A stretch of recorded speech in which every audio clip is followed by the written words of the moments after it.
नमस्कार मेरे सभी दोस्तों और मेरे dear students.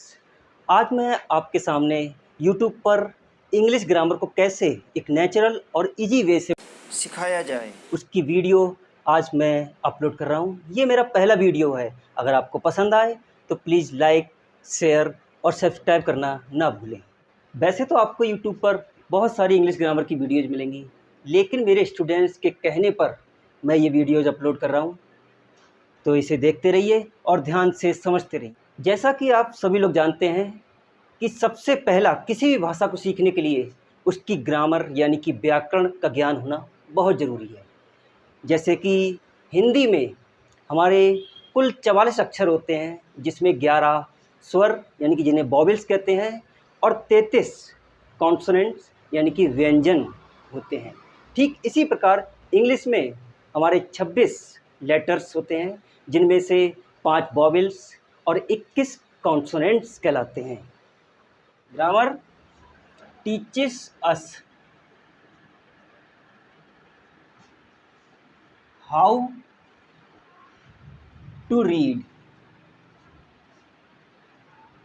Right and speak any language correctly and properly।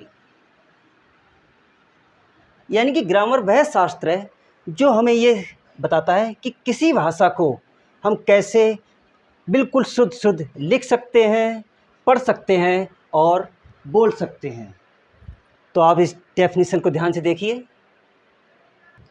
और आप चाहें तो इसको नोट डाउन यानी कि अपनी कॉपी पे लिख भी सकते हैं, जिससे कि आपको कभी भी अगर इसकी ज़रूरत पड़ती है तो आप इसे आसानी से ढूंढ सकें। अब हम बात करेंगे, तो जैसा कि मैंने बताया था कि इंग्लिश ग्रामर में हम सबसे पहले अल्फ़ाबेट्स यानी कि जिन्हें हम कहते हैं अक्षर, ये कुल 26 होते हैं, जिनमें से 5 वॉवेल्स यानी कि स्वर और 21 व्यंजन यानी कि कॉन्सोनेंट्स कहलाते हैं। अब इनको समझने से पहले हमें ये भी जानकारी होनी चाहिए कि वॉवेल्स की परिभाषा यानी कि डेफिनेशन क्या है और कॉन्सोनेंट्स किसे कहते हैं। तो मैं आपको बताता हूँ, अगर आप चाहें तो इसको लिख भी सकते हैं। चलिए देखते हैं वॉवेल्स यानी कि स्वर की परिभाषा यानी कि definitions. The letters which are spoken without the help of other letters are called vowels. यानी कि वे अक्षर जिन्हें हम बिना किसी अन्य अक्षरों की सहायता से बोलते हैं, उन्हें हम कहते हैं वॉवेल्स यानी कि स्वर। और ये 5 होते हैं, दीज आर ओनली 5। और ये कौन कौन से होते हैं? ए, ई, आई, ओ, यू।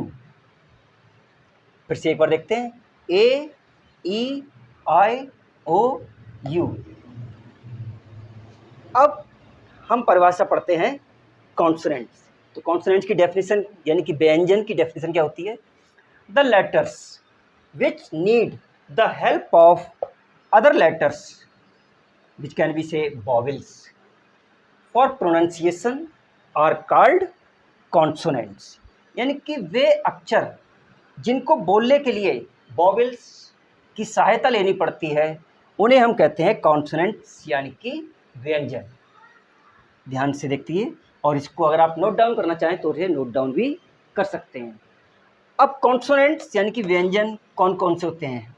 जब हम आपके 26 यानी कि 26 लेटर में से 5 वॉवेल्स को निकाल देते हैं, तो जो हमारे बचते हैं यानी कि 21 लेटर्स, ये कहलाते हैं आपके कॉन्सोनेंट्स।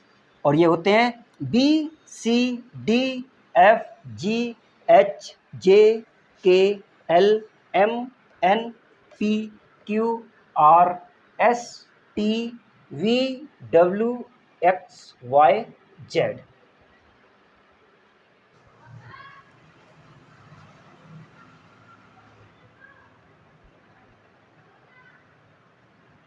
अब हम बात करते हैं वॉवेल्स और कॉन्सोनेंट्स के बारे में जानकारी लेने के बाद सेमी वोवेल्स यानी कि जिसे हम कहते हैं अर्ध स्वर। सेमी वोवेल्स क्या होते हैं? दो कॉन्सोनेंट्स यानी कि हमारे W एंड Y, ये सेमी वोवेल्स कहलाते हैं। यानी कि एक तरीके से ये वोवेल्स का भी कार्य करते हैं और कॉन्सोनेंट्स का। जैसे कि मैं दो शब्दों के बारे में बताता हूँ जिसमें ये कॉन्सोनेंट और वोवेल दोनों का कार्य कर रहे हैं। Cow COW and city CITY। आप ये दोनों शब्द देख रहे हैं, काउ और सिटी।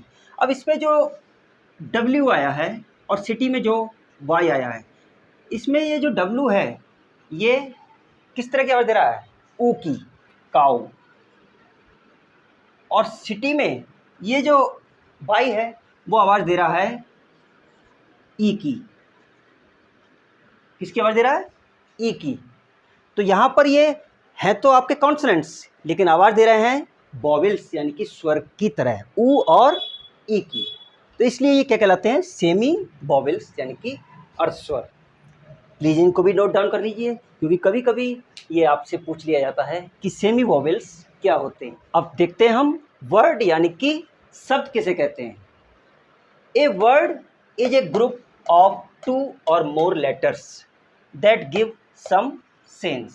यानी कि एक शब्द जो है वो 2 या 2 से ज़्यादा अक्षरों का एक समूह होता है जो कोई भाव यानी कि कोई अर्थ देता है। या फिर हम इसे इस तरीके से भी कह सकते हैं, vowels and consonants together make the words which have some meaning. यानी कि स्वर और व्यंजन आपस में मिलकर शब्दों का निर्माण करते हैं जिनका कुछ अर्थ होता है। जैसे COW और इन तीनों को मिलाकर बनता है काउ, जिसमें हमारे C आपका एक व्यंजन है यानी कि कॉन्सोनेंट, और O वोवेल है, और W सेमी वोवेल्स भी कह सकते हैं या फिर कॉन्सोनेंट भी कह सकते हैं। उसी तरह हैन HEN, ये भी वोवेल और कॉन्सोनेंट से मिलकर बना है हैन। इंक INK, इंक यानी कि दवात जिसे कहते हैं हम, वो भी आपके वोवेल्स और कॉन्सोनेंट्स के मिलकर बना हुआ है। कृपया इसको भी नोट डाउन कर लीजिए, जिससे कि आपको आगे कभी भी ज़रूरत पड़ती तो आप उसको तुरंत अपनी कॉपी में देख सकते हैं और समझ सकते हैं उसको।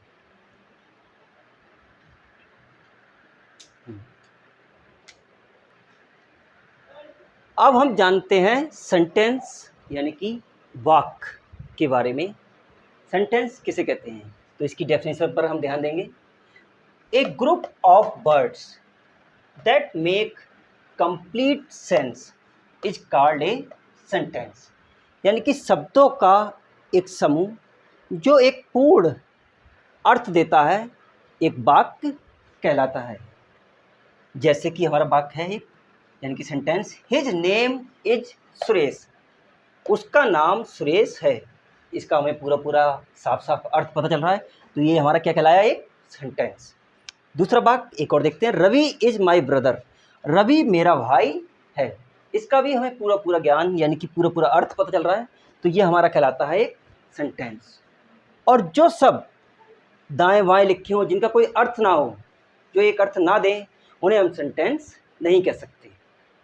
तो आप लोगों ने ये देख लिया, कृपया इसको भी नोट डाउन कर लीजिए।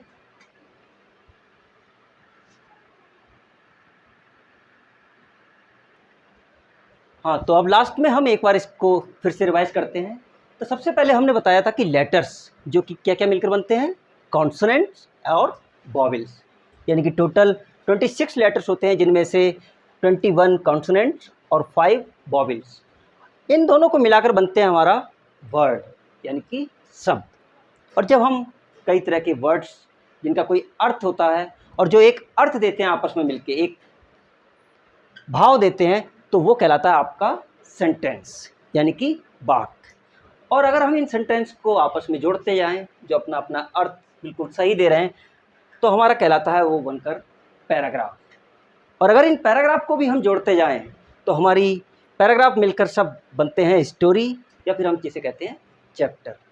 तो इस तरीके से हम आगे बढ़ते जाते हैं और अपनी इंग्लिश ग्रामर की नॉलेज को आगे बढ़ाते हैं। तो दोस्तों आपने देखा कि इस तरीके से हमने ग्रामर की आज ये नॉलेज ली है। कृपया इसे लिखिए और एक बार ज़रूर अध्ययन कीजिए, जिससे कि आप उसको दिमाग में बैठाए रहें और आपके दिमाग से कोई भी चीज़ बाहर स्किप ना हो। Okay and goodbye, thank you.